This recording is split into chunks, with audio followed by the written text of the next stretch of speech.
Le film commence avec l'arrivée de membres des Navy SEALs américains prenant d'assaut des insurgés. Ils lancent une attaque et libèrent les captifs. Une fois leur mission terminée, John fouille les poches d'un soldat syrien mort et découvre grâce aux données de son téléphone qu'il était un ancien soldat de l'armée américaine. L'agent Ritter lui demande d'abandonner cette affaire et de partir dès que possible. Une unité russe tire un RPG sur eux alors qu'ils s'apprêtaient à partir. John et son équipe lancent une contre-offensive. Ils se rendent rapidement compte qu'il ne s'agit pas d'un refuge pour les forces syriennes, mais plutôt d'un dépôt d'armes russes. Au cours d'un combat acharné, ils s'enfuient avec les otages vers le toit du bâtiment où un hélicoptère les attend.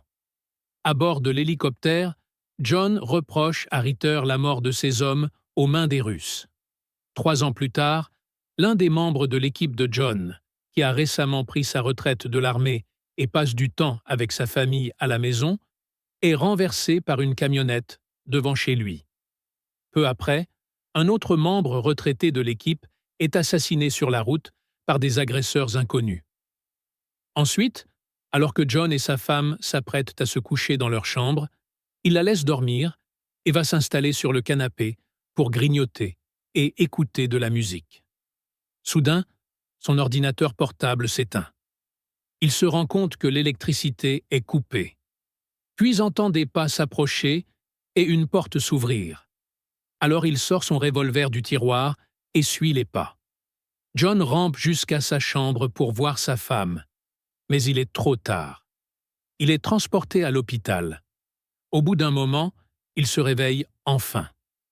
Le capitaine Karen lui rend visite et l'informe du meurtre de sa femme et de 2 anciens camarades Navy SEALs.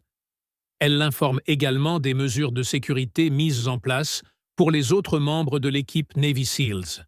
Il lui dit que les agresseurs qui se sont introduits chez lui n'étaient pas des gens ordinaires ou des cambrioleurs, mais plutôt des professionnels. Il lui demande de lui rendre service en lui fournissant l'identité des agresseurs, mais elle prétend ne rien savoir. Elle lui conseille de se reposer car l'affaire fait l'objet d'une enquête. John se remet finalement de ses blessures et commence des séances de réadaptation. Pendant ce temps, le secrétaire à la Défense organise une réunion avec les agents Ritter et Greer. Au cours de la discussion, l'agent Ritter les informe que les assaillants sont russes. Il affirme qu'il s'agit de soldats russes et de membres du FSB, le service fédéral de sécurité de Russie.